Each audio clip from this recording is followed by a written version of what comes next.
Well, thank you all for coming, and looking forward to having a little bit of fun and answer some questions and getting into a little bit around. I've presented at lots of different conferences and lots of different topics, and this is kind of interesting, and it's really more general. It's like, what are some of the pitfalls that one can try to avoid? So it's almost like an approach presentation. Okay, we know all those technologies exist. We all understand we have organizational pressures and politics, and what are some things you can do to kind of better orient your implementation approach to be able to have better chance of success. So we'll do a quick show of hands here. Let's first question is, who has currently already implemented Alfresco at their particular facility? Good. Who is looking to implement? So perfect, it's almost half and half. So if you don't mind, and we've all implemented systems like this before. So just because you haven't implemented Alfresco doesn't mean that you're not going to have some similar feedback. But really, it's going to go over all kinds of different concepts, like do you develop in rapid succession, and can you use Agile? Can you use classic waterfall? How much documentation should you use? How do you test out the different technology options? Because there's lots of different products, there's lots of different features of those different products. So that's the kind of stuff we're going to kind of go into today. Feel free to stop at any time and ask questions. Once again, I'm feeling the best. I will have made this most effective when people are sharing what they've learned or what their concerns are about implementing, and then have other people in the room even participate. So a little bit around some implementation strategies, getting to know each other when you're starting a project. I think that the technology's come a long way, but we humans are very similar to what we were a long time ago, and it's just hard sometimes to get those communication patterns set up and understanding who's who in the zoo, as we like to say. And I think it's critical. I think people don't take enough time to kind of let their teams understand the goals, objectives, approach, and identify well in advance areas that could be issues. How do you get things done? How do you make sure things are right? How do you refine and enhance and move forward? So once again, overview of today is not so much about technology. I'm actually giving a presentation tomorrow. I'm diving into a heavy demo of how we've my company and I have automated the whole accounts payable processing of general ledger and PO matching and all that kind of stuff. Sorry about that. So today is much more overview, and tomorrow is much more into detail. So my name is John Burns. I've been doing this a long time. Background in engineering. I have no exact idea how I got into document management in the early 90s. I actually helped my mentor, fresh out of college, write a book called Electronic Document Management Systems. So I've been involved in quite a bit of different industries. Try to explain it to my parents, what I do. It's, kind of like a glorified librarian, but I do a lot more automation of systems.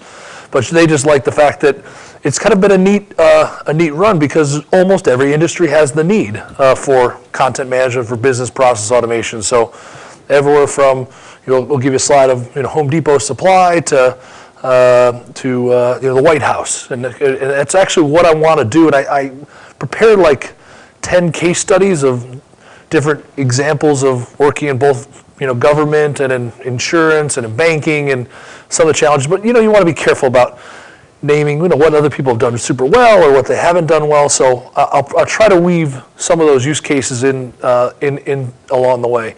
And some of the areas that I've done the most is shown there. Here's a quick, terrible slide. They always say to never put a busy slide up there, but I think it gives you an idea of some of the places we've worked, and I think it's neat. It shows you that content management, it really is ubiquitous and quite common across. And what you find is there really are similar patterns, even though of course there's different industries, have different business focus areas. There's still similar horizontal applications and definitely best practices that can be shared across. And once again, feel free to stop along the way. The first one we're going to tackle is, what kind of development strategies should you use? The first one, of course, is the classic waterfall, which is great. I mean, if a lot of people, Six Sigma, there's a lot of quality best practices that are designed to say what you're going to do what you said you're going to do, and measure along the way. There is nothing wrong with that thinking, but the world has come a long way. Agile and Scrum and a lot of the different methodologies that are quite popular with developers now and a lot of different organizations is a whole different approach to developing solutions and developing applications. Here's the good news and the bad news. ECM doesn't really work well for either of them. So if you try to go with pure agile, you're never going to get the fact that these got to work together. And I'll explain why, as a matter of fact. Because it isn't totally standalone modules. It's much more business process automation, and business process automation is much more a day in the life. And you can't really purely iterate just one little element. I'm going to do just a module around how I would search for an active contract, or I'm going to start a claim. That's actually not the way. No, I need to process a claim all the way through in a day in life. I got to participate all the different users.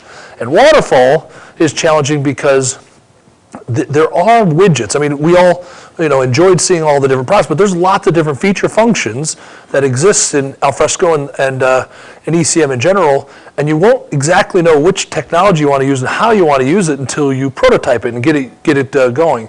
We actually had a pretty large project get somewhat off track because we kept pushing very hard for a early prototype phase where we'd actually have the end users get their hands on the actual system and then use it, and a bit of the day in life, and they'd have to, it would not be fully configured for the business process. And the company really wanted to do waterfall and get all the documentation done, and we were 50% of the way through the project before the users actually started touching the app. And lo and behold, as you might imagine, as soon as we show the users the app, they're like, how about moving that there? What about this? Or that isn't even how I imagined that requirement being fulfilled. That doesn't make sense to me. And so what is the answer? And I guess the quick question before I go to the next slide, are more people waterfall or agile, or you kind of try your best to keep going? Anyone, any quick comments there on that? Hey, John, yep. Right. Have you come across Fastworks yet? I'm not familiar with that. Is it kind of a combo? I'll explain what ours. I think it'll probably be most viable product release. Okay, and I think our philosophy will match that, but we'll show you. Basically, what we're going to get to is the cut to the chase. Our suggestion is spiral, which is kind of iterative, but you still move forward with common documentation that moves forward. But question or a point you're going to make, sir? No, basically in line with what was just said. Right. So, and apologize for the thing, but we build it ourselves and have done it. But spiral is the right answer. The right answer is quickly get users to actively use the product, and then but keep that learning. So you may say, hey, look, today we're going to talk about how one would start a claim. Today we're going to talk about how you'd forward it for research, how you would do. But quickly get the app in front of the users, get their feedback, but then keep that module, what you learned from that phase or that aspect of the overall solution, and then move on to the next one. We do actually believe that documentation is underutilized. If you don't write down what your use case and your user scenarios are, you'll lose track of it. You won't have any sort of traceability, and I know we're kind of on the classic traceability matrix where how do you figure out whether the system meets what you said you were going to do out front?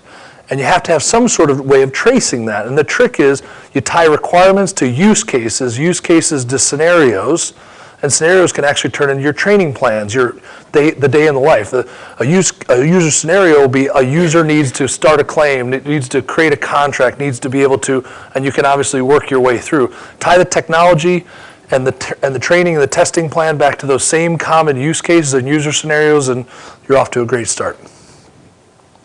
So we kind of have an approach which says you better get in front of the users early and often, but take the learnings from that. What we typically lots of times do is have these iterations, these spirals, be around these major functional areas. So there may be a spiral around basic workflow, maybe a spiral around reporting, and analytics, because that's a very common thing you may want to think about at one time.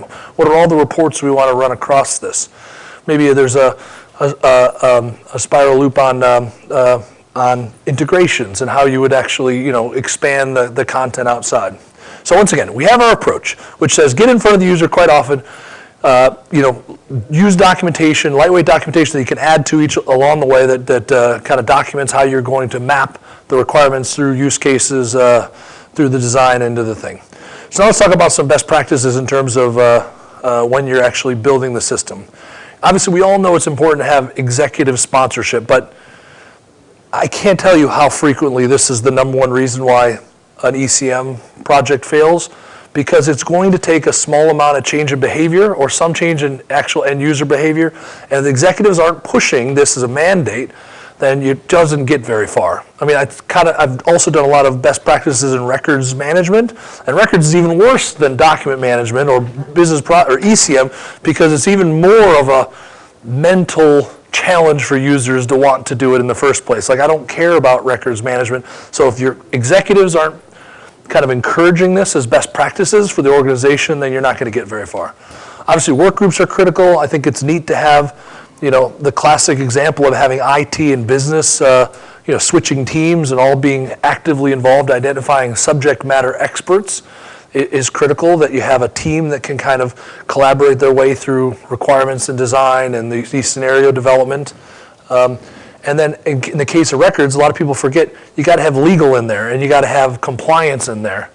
And I think sometimes people get worried about this work group, like, my God, if I already have a job to do, and now all of a sudden I have to do an ECM, I have to get involved in a 3-month Alfresco implementation, and that can be very intimidating. But that doesn't mean they have to be involved a lot. We very much put a plan together when we first were working with the customer to say, yes, we need these subject matter experts, but we try to say we need them no more than an hour to a week. So you can tend to get these people involved, and in some ways, if you tell them it will be no more than that, it tends to be easy and almost positive, because you're not giving everyone, we all know in this day and age, we all get these open-ended commitments, where all of a sudden you're on this committee, you have to do this part of, this new job, as part of your, in addition to all your other jobs.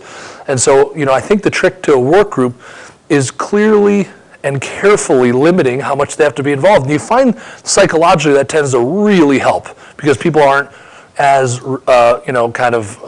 difficult, and they tend to be more participative. Got to plan for issues and challenges. So many times, the best laid plans are just, they're very optimistic. If we can, we should be able to, hopefully we will be able to, and I think there's no reason why. That's why I also think that, when people say, how long is this going to take, I always like to give a range, and then I say, good news is after the first prototype we do, which will be done in 4 to 6 weeks total. I mean, people will see the whole system, they'll interface with it, we'll refine those requirements, and by then I'll have a really good idea what the end date will be, because culturally you've figured out a lot there. You figured out how the requirements can go, how the design's going to go, what they like about the user interface or not. So I think plan for challenges and identify metrics. Another one, and I don't know if anyone else sees this too, I think we've all gotten bit by the challenges and the complexity of doing ECM and business process automation. And so the big question of, well, what are we measuring gets lost. And I think you have to measure. I love the comment I heard from an executive is that if it's not important enough to measure, then why we do it in the first place? So I think you need to have metrics and challenge your team to say, if a claims takes us this long now, what is our goal? What is our objective for how we are going to improve the process? And frankly, you link that right up to the top, and all of a sudden the executives like dealing with you, because you're talking business terms about real metrics about what you're trying to save or improve efficiency-wise. So measure. And we have I actually presented one time just on metrics and return on investment. How does return on investment calculated? And it is a real finesse, because you have to make assumptions, and is that all of a sudden if you could reduce someone's half their day, how would you use that somewhere else? But I think the trick I've learned, and it's taken me years to figure out that how do you do ROI and how do you do the talk about metrics, is just be open about your assumptions and share your assumptions with your leads and with your stakeholders. And once you share the assumptions with them, you say, okay, if that's an incorrect assumption that I can't actually save a half of a person's day, then let's tweak that. Let's move it. When you start thinking like that, you'll find that your stakeholders very much like to be involved. No, maybe even higher, maybe lower, but still it becomes a dialogue. I think the trick is when you hide your numbers. Then people are like, that doesn't make sense. No, be very open about your numbers and your approach and your assumptions, and it tends to go better. So we talked about this a little bit earlier, but it's new technology for most people. It totally looks different than some stuff that we use. Hopefully it's friendly and easy and intuitive, but still, I see too many people that don't get the technology in front of the users until late in the project. We talked about that very first lesson when we started the whole dialogue, but demo frequently and often, and don't be afraid to show, and also don't be afraid of work in progress. Sometimes that allows the stakeholders, that work group, to feel like they're part of a special something. I mean, you don't want it to break, but when my development team sometimes will be like, okay, we're 3/4 done this new cool feature, but it doesn't run fully. I'm like, trust your users. Like, get them involved. Just tell them it's 3/4 done, but keep showing. I'm a little aggressive, and I recommend that our teams try to do a demo every week. With every couple weeks, the spiral ends, that we're finishing the functionality. But what we try to do lots of times is the first week, let's just say the spiral lots of times tends to be about 3 weeks. So the first week you're giving them the design, the layout, here's what we're thinking about. Second week is, here's it working, but it's not done. It's close to done, giving any feedback. By the third week, you're showing the full functionality, you're moving on to the next spiral.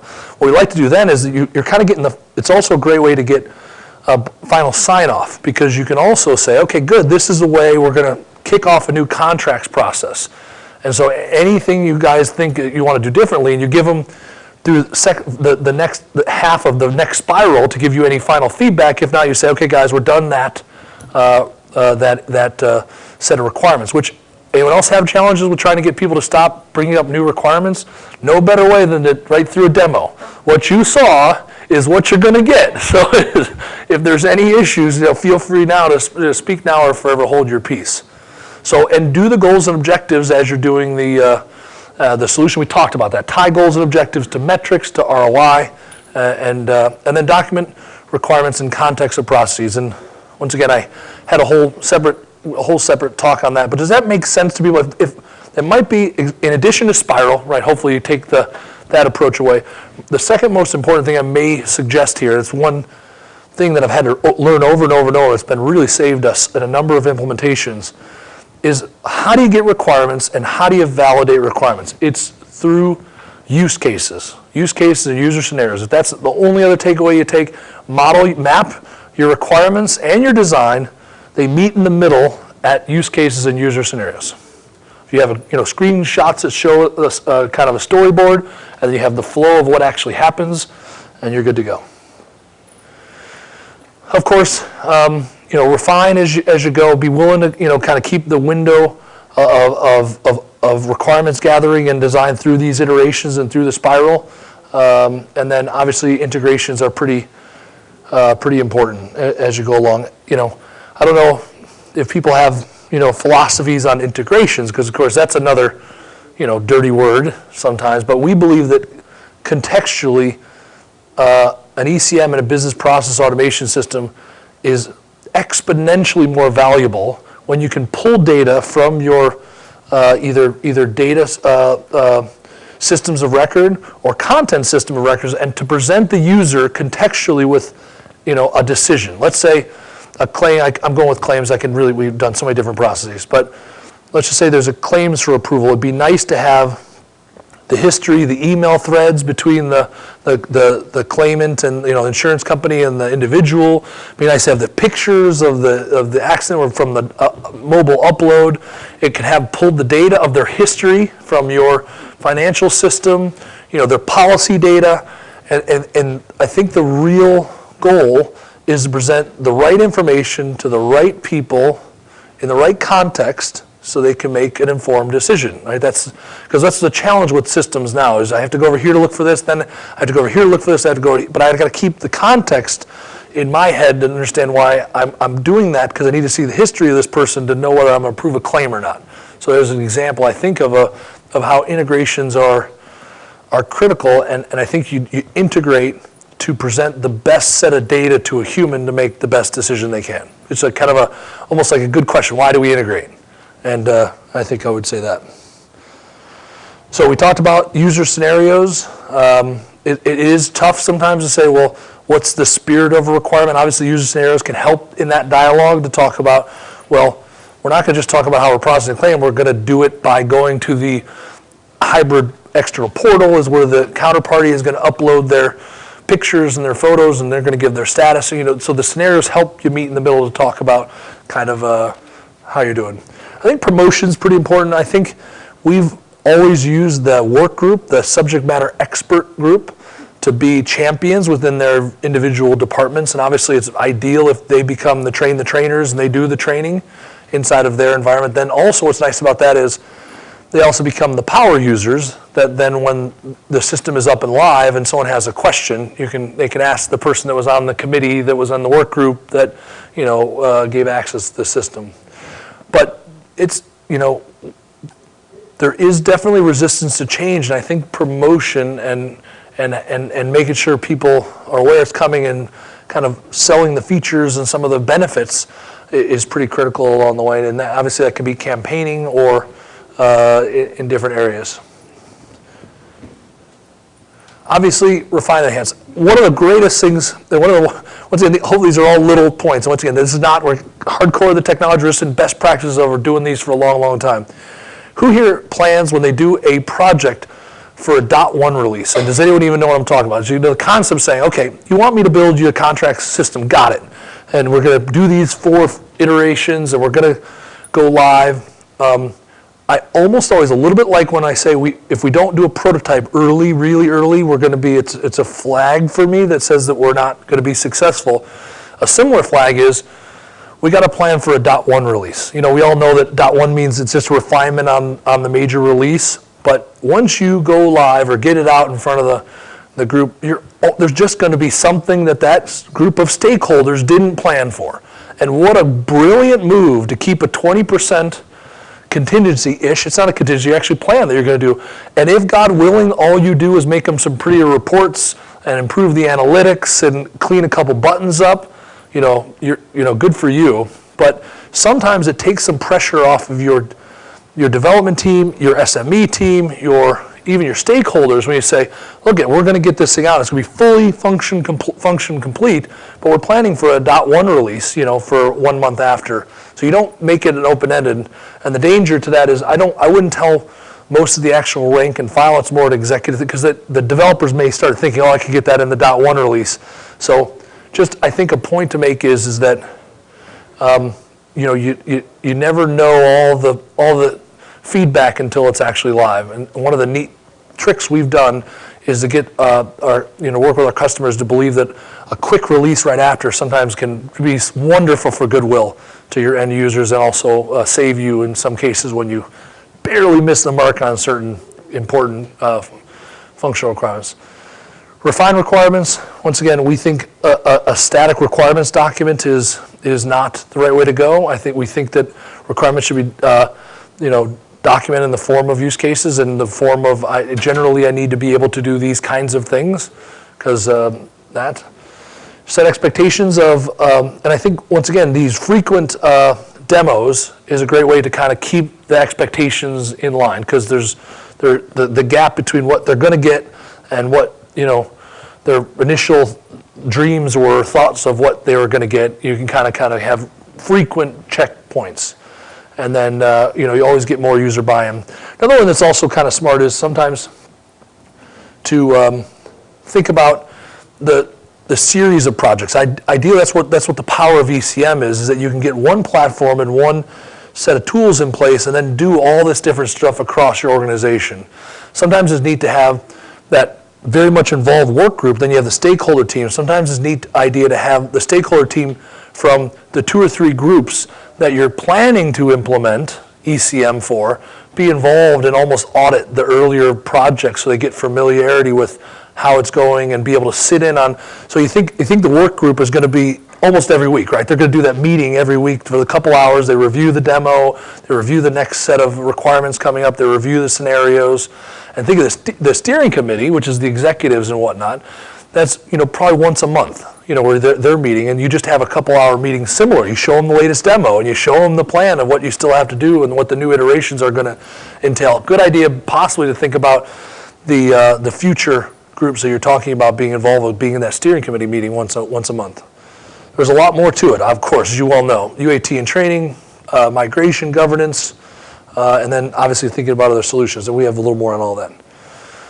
So, we talked about change management around training, and I think, once again, a well-written use case and user scenario tends to be the wonderful basis of a test plan, a test cases, as well as a user guide and training plan and training cases. If it's the same story you're telling, it's just how you package it. Obviously, in the same, hey, I need to be able to request a new contract from the library and it needs to assemble from all these clauses. That's a reasonable statement.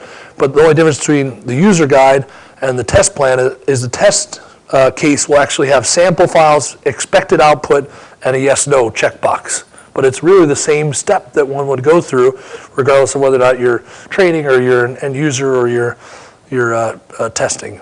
So validate your ROI.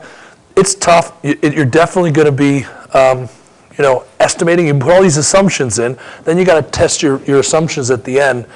And that's another tough one to have the guts to do, because sometimes you're like, I think we could do it this way. And I think just being totally honest about what you expected and what your actual outputs are is extremely telling. And I tell you, I've had a couple projects that went okay, but we were honest and stayed true to the ROI, the metrics game, and the executives really supported us so much longer and more thoroughly. We were able to get over our hurdles because we at least attempted to set a metrics up of what we were intending to do. We measured them. We didn't quite get what we were hoping because of a number of factors. But interestingly, we found that was really helpful, because the way we were thinking was keeping the executives on our team and saying, we'll try this or refine that. It was able to maintain our mandate from them even longer, just because they want to talk metrics and ROI. So validate it. And then when you have success, you can set up lunch and learns or demos for a larger organization across the company. You can have workshops. And some of the most successful workshops I've ever done using ECM to spread it across the organization is all we did was facilitate. It was the group that we implemented the first and second solution for that actually met with the work group, met with the other work groups, and they one by one went through, okay, what do you have? Do you have content management? Are people inside the firewall or outside the firewall? And it kind of turns into this kind of neat collaborative, no better champion for these types of systems than the people you've already implemented it with inside of the organization. So migration is always a tough topic. I know that there was best practices in migration actually in this room just the previous session, so I don't know if anyone was on there. We have a lot of experience with it. And I think the trick to migration, and I think this is actually a general trick to ECM in general and business process in general, so once again, I think this could be another one of those pearls, I guess, is not all content is the same, and not all content has the same amount of risk. I know it sounds obvious, but let me explain what that means. If someone's like, it's very similar to records management, oh my God, I have so much content, how do I put everything under retention? Well, there's probably some content types that are really high risk and high value that you want to tackle first and have a better handle on than some of the things that are really low value, low risk. And so basically, we always say that when migrating content or automating business systems, we have a whole maturity model that one goes through, but that you basically should prioritize and do more, spend more money around high value, high risk content sources and data and processes than the opposite.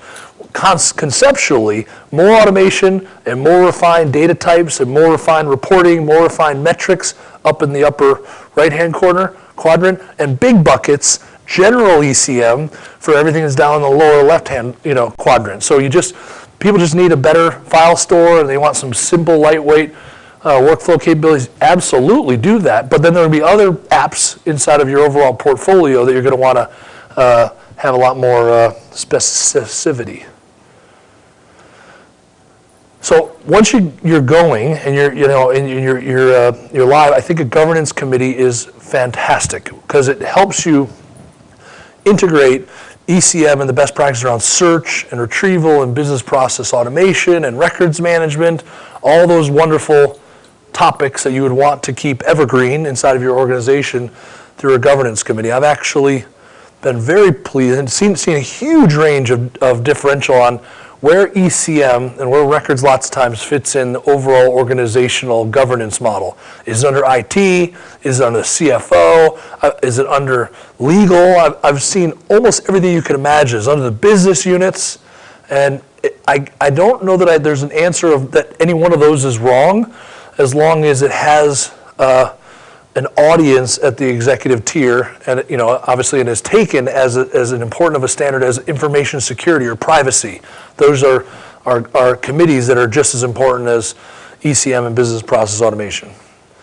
And obviously prioritized by ranking, but I already gave you the hint on how you do that. You'd stack rank your business process, your content types by business value and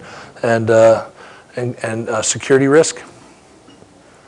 So that's kind of a quick overview of the steps, the approach to development, the approach to training, to testing. I probably there's been a lot of bullets here. I wish I could have been more into some of the different models and shown you some examples. Obviously a lot of different customer examples. I tried my best not to go into too many, although we can have some time.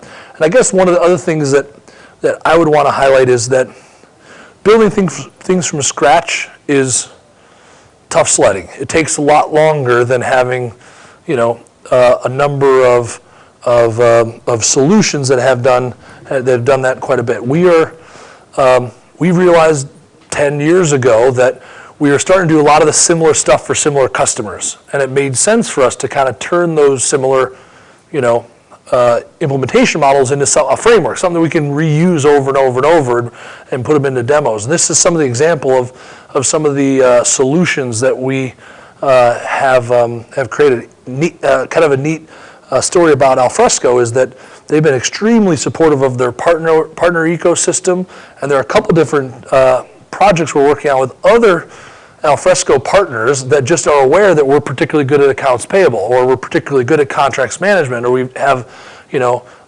content publication. So it's kind of neat because I think the Alfresco community is progressing to a nice area where you should know the technology, but you should also know an industry, and you should also know these repeatable applications, because when you do that, you're in really good shape because you can kind of start off faster. And here's the exact kind of list of some of our ones, and tomorrow we're actually going to give a full demo on accounts payable. So how you can have images come in through email or paper or fax or EDI, and automatically and programmatically, maybe it's worth giving a quick plug about it, extract the data, categorize the content, extract the data, validate the data, so knowing whether this PO is active, was a PO cut for this particular vendor, does the line items match against the PO?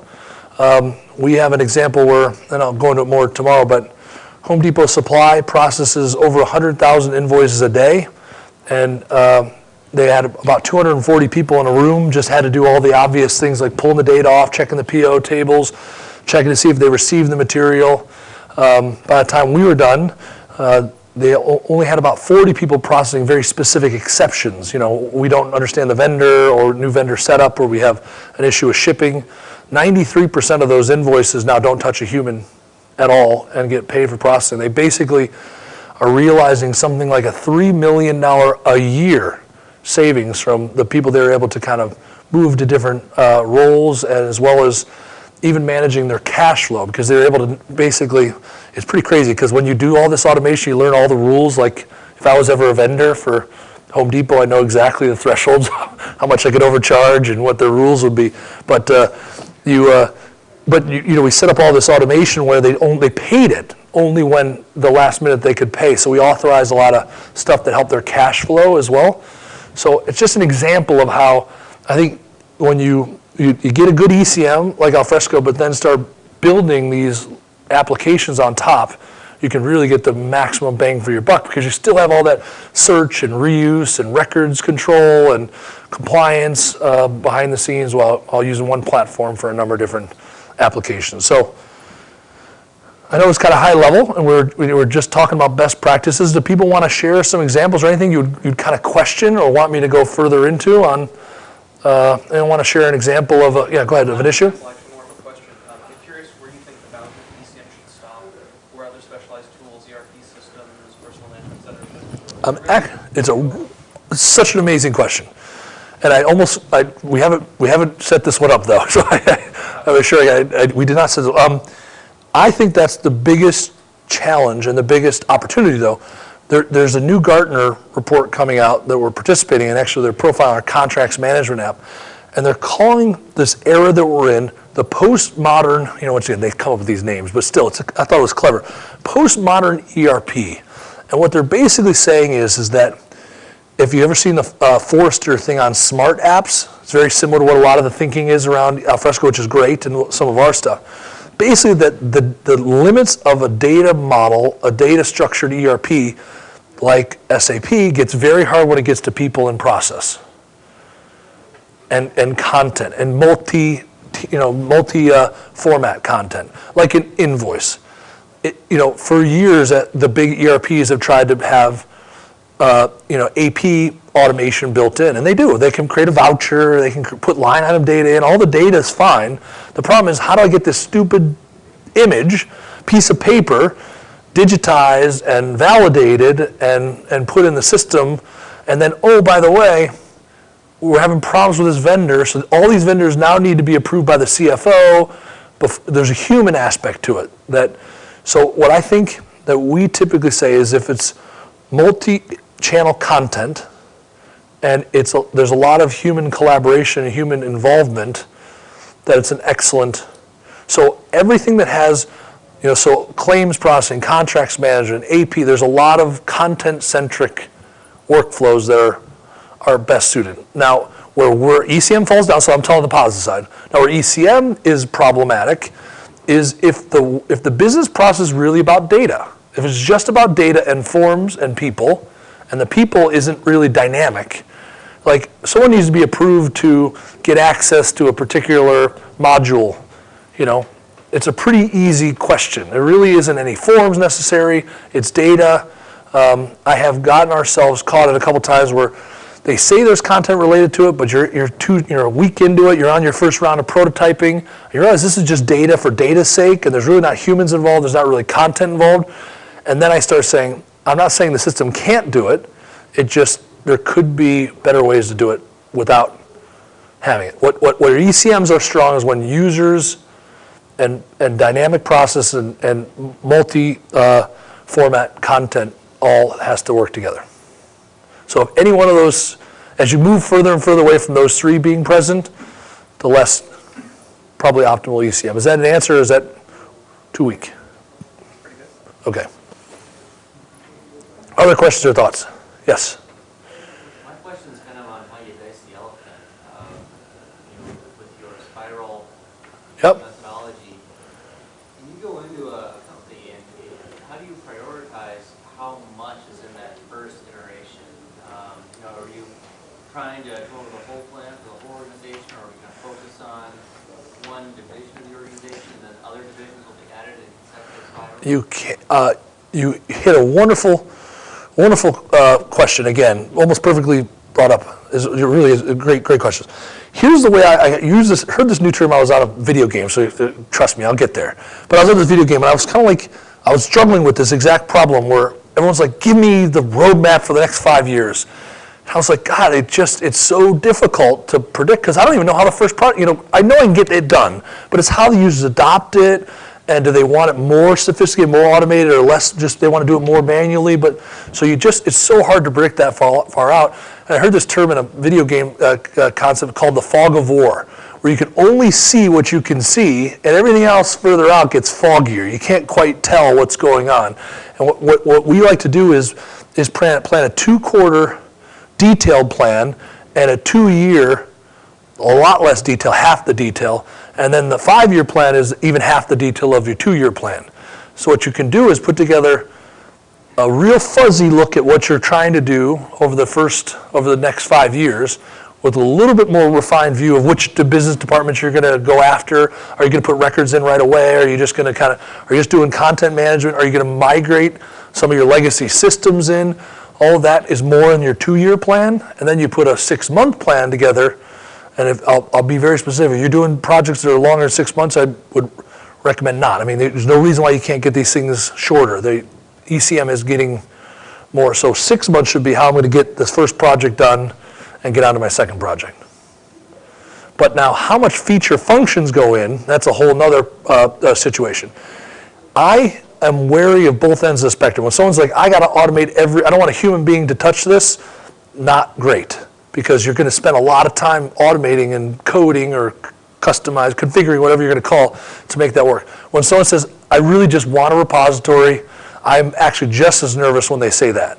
Because then the users have to take all the initiative to make that content valuable. And so I believe the middle ground is the safest, where you say, what are they generally doing with this content? How can we help them, process that content more efficiently, but not automate the whole thing? And once again, I know that's a fuzzy answer, but I think the right answer is not pure, just repository, and not full, every single process is completely automated at first. And then generally speaking, you'll find the things in the right-hand quadrant of high value will tend to be more automated, and the things in the bottom left will tend to be more just generic, ECM capabilities. But great question. Other questions?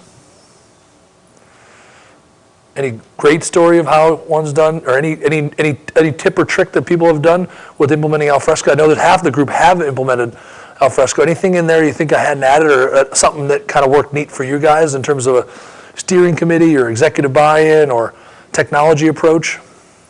Well, you never really touched on budget, and sometimes that's a driver. Absolutely. Actually designing to a constraint. Right. And that constraint has dollars associated, so there's this time issue, but maybe you have to get certain things done within a threshold because bureaucracy is a budget issue. Well, I think the budget's a great one, and I touched on it, but did not go as much into detail. And the way I like to talk about that is it has to be tied to the metrics. What are you doing it for in the first place? What are you hoping to gain? And it may just be a compliance gain. It's just I'm lowering my risk. So therefore, I'm not planning to have a measurable ROI gain of the activity. And I think that the trick is that it's too easy for organizations to just say, I got 100,000 for I don't care what the number is, X. So reverse engineer what you can get done for that. I think that's another dangerous position to be in, because you may find yourself stuck in the middle, where I have more money than a simple repository, but not enough money to actually build a proper automation system. And lots of times I go back and say, well, what are the goals? What are the goals and objectives? And then, where we're at from a money perspective isn't either not enough or it's too much for what we think we can do. But I think if money is talked about without the context of the goals and objectives, then you're probably in trouble already. I hate to, you know what I'm saying, right? If someone just says money is the only thing you got, yeah. I just think that we see it as an added constraint. Yep, right. Not the Absolutely. constraint component, but just something that has to be factored in. Probably fairly early on in the design and prototype phase. So, and you're exactly right, to talk about that and to go right back to the very first thing I said, typically also people will say, well, how much is it going to cost? And one of the best things that we've found to do is say, look, we have to give you a range, right? Because that's not fair either. Typically, these types of situations have gone between this and this, and depending on the level of automation, the level of migrations, and other things they want to do. But in 6 weeks, we can do a first prototype and show you your process on the technology, in the environment, and then we can have a dialogue about it. Now, do you care about those higher end things? How much integration you need to do? But the problem is, I don't know if anyone else sees this too, and it goes right back to money. So many times, people ask for like 10 different bids. Well, what happens if you put this in or not put this in? Or what happens if you automate that? Once again, those are they're not useless exercises, but they're a lot less effective than actually seeing how the product would work in their environment on a small scale prototype level, and then having that discussion around the different options.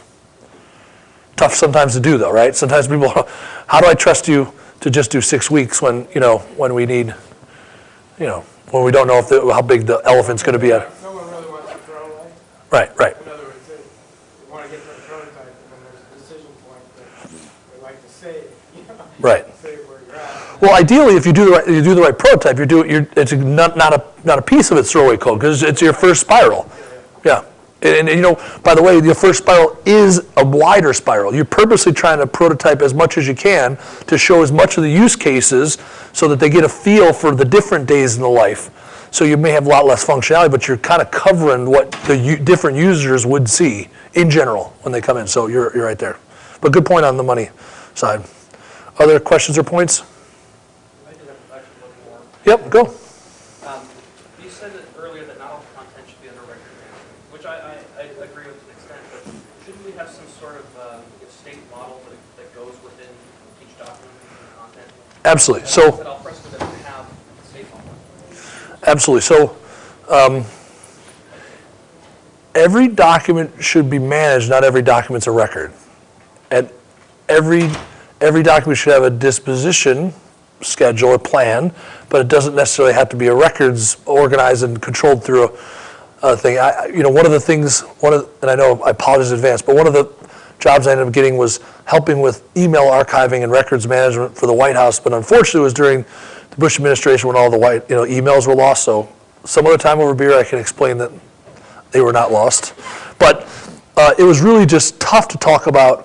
What is a record and what is a regular just document that can be destroyed? And it's really not that hard. You can set a general policy about your content that is independent of your retention, what your definition of a record is and what your definition is of the different specific record types you need to keep even longer. So I think what you're saying is everything needs to have a basic timer on it, and I absolutely agree. That goes down to that big bucket. If it wasn't valuable enough to be declared a record, then it shouldn't be. No one should be upset that it gets destroyed in 1 year.